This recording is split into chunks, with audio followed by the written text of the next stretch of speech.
Hello friends, स्वागत आहे तुमचे पुन्हा एकदा.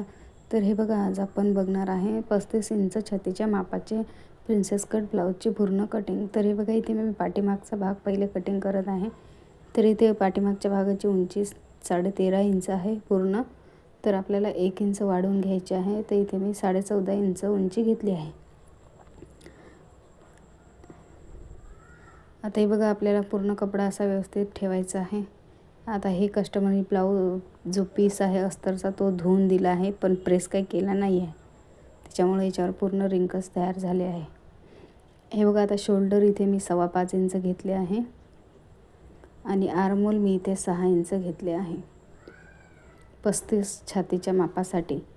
आता छातीचा चौथा भाग इथे 35, तर इथे 8.25 इंच येणार, पण मी पाठीमागच्या भागामध्ये 1/2 इंच कमी करून घेतले आहे आणि 8.5 इंच छातीचा चौथा भाग इथे माप टाकले आहे. आणि आर्महोलला आपल्याला आता गळ्याची उंची पूर्ण इथे 10 इंच आहे, तर डीपमध्ये आहे. तर मी आर्महोलला अर्धा इंच क्रॉसमध्ये घेतले आहे. गळा रुंदी इथे बघा 2.5 इंच घेतली आहे आणि गळ्याची उंची इथे बघा 10.5 टाकली आहे.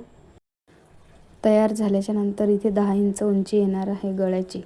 तर हे बघा, खालच्या साईडला इथे 4 इंचाची पट्टी तयार आहे, तर इथे 3.5 इंचाची पट्टी तयार राहणार.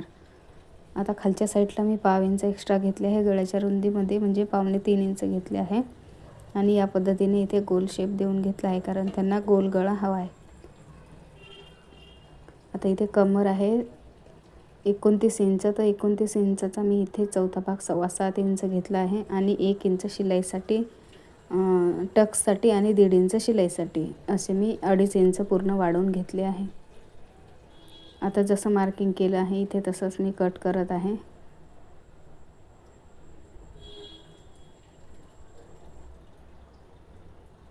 तर हा आपला पाठीमागचा भाग आहे.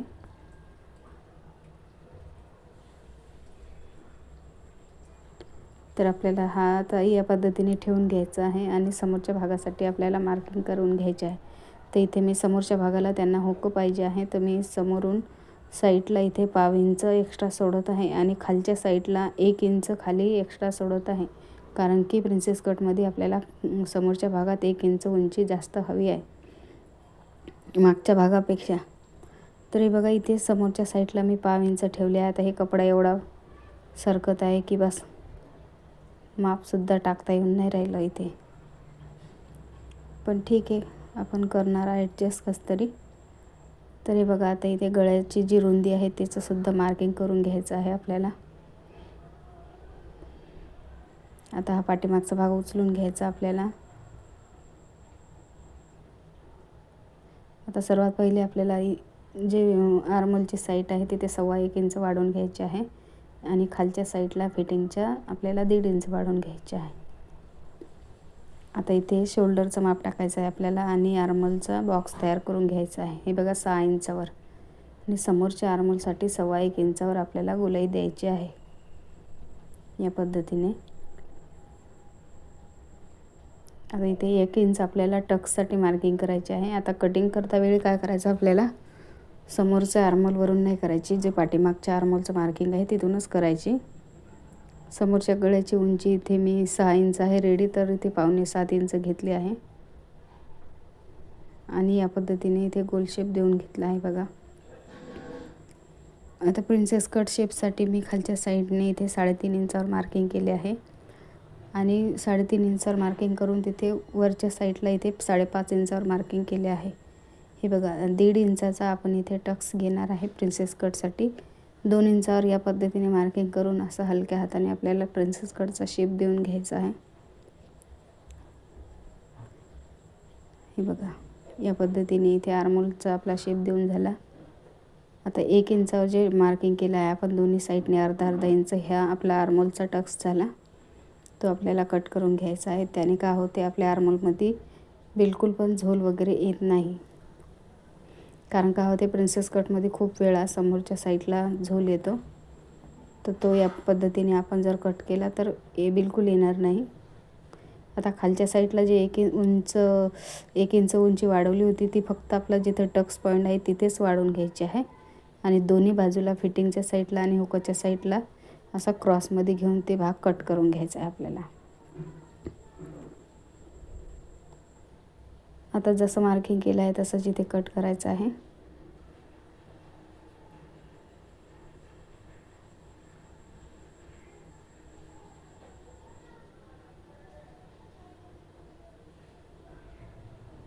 हे बघा, इथे मी पाठीमागच्याच आर्महोलवरून कटिंग करत आहे.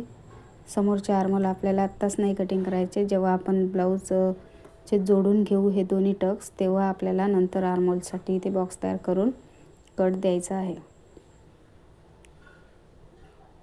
आता जे आपला टक्स पॉईंट आहे तिथे आपल्याला मार्किंग करून घ्यायचं आहे.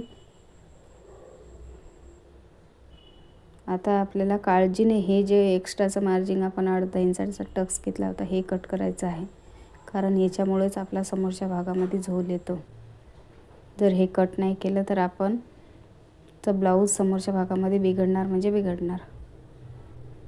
हे बघा, दोन्ही बाजूने जेवढं 1/2 इंच मार्किंग केलं आहे तेवढं कट करायचं आपल्याला. आता जे टक्स पॉईंट आहे तिथे आपल्याला कट देऊन घ्यायचे आहे, कारण जेव्हा आपण हे दोन्ही भाग जोडू तेव्हा आपल्याला इथूनच जोडायचे आहे.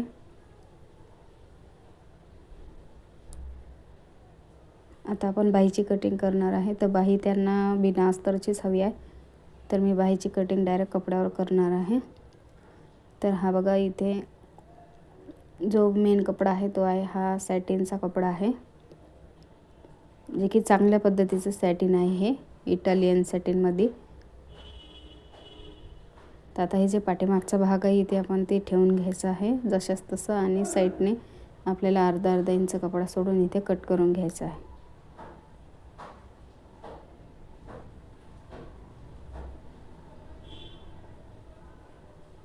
आता आपल्याला कपडा व्यवस्थित जोडून घ्यायचा आहे, आणि जे समोरचे आपले 2 पार्ट आहेत ते व्यवस्थित ठेवून घ्यायचे आहे.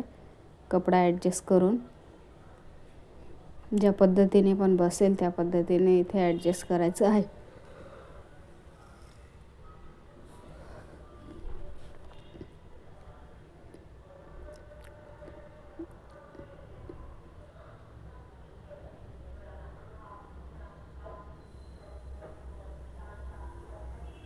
आता हा कपडा खूप सुळसुळा आहे, त्यामुळे तो इकडे तिकडे पळत आहे, बिलकुल बी टेबलवर राहत नाही आहे.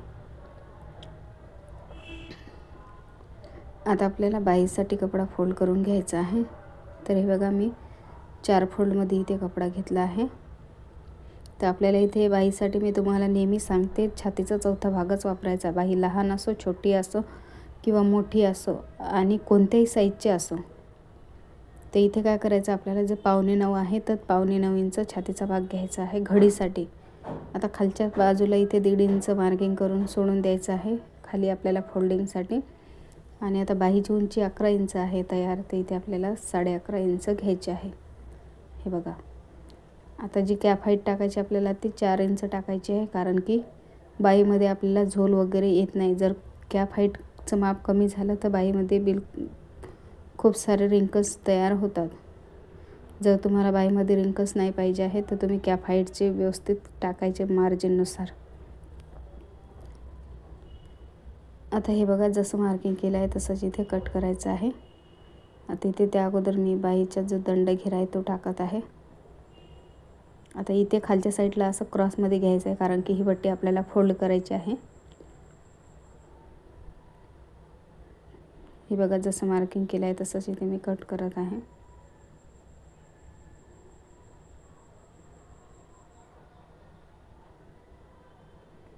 आता आपल्याला दोन्ही व्यवस्थित जोडून घ्यायचे आहे, आणि सेंटरला आपल्याला कट देऊन घ्यायचा आहे. आता 2 भाग उचलायचे आहे आणि मागे असे 1/2 ते 1.25 इंचावर ठेवून घ्यायचे आहे, आणि जे बी शेप साईडने तयार होणार एक्स्ट्राचा तो इथे कट करून घ्यायचा आहे. ते समोरच्या भागाचं कटिंग करण्यासाठी खूप सोपी पद्धत आहे ही. हे बघा, या पद्धतीने इथे समोरच्या भागाची कटिंग होऊन जाते.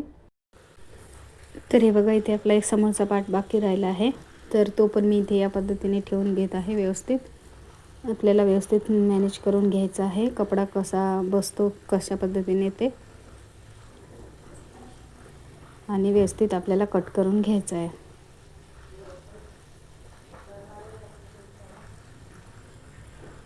तर हे बघा, या पद्धतीने सर्व आपले ब्लाऊज पूर्ण कटिंग करून झालेले आहे. तर याच्या स्टिचिंगचा व्हिडिओ मी तुमच्यासोबत लवकरच शेअर करेन. तर हे बघा, इथे पूर्ण ब्लाऊज कटिंग झाले आहे. तर तुम्हाला हा व्हिडिओ जर आवडला असेल तर व्हिडिओला लाईक करा आणि माझ्या चॅनलला सबस्क्राईब करा. पूर्ण व्हिडिओ बघितल्याबद्दल धन्यवाद.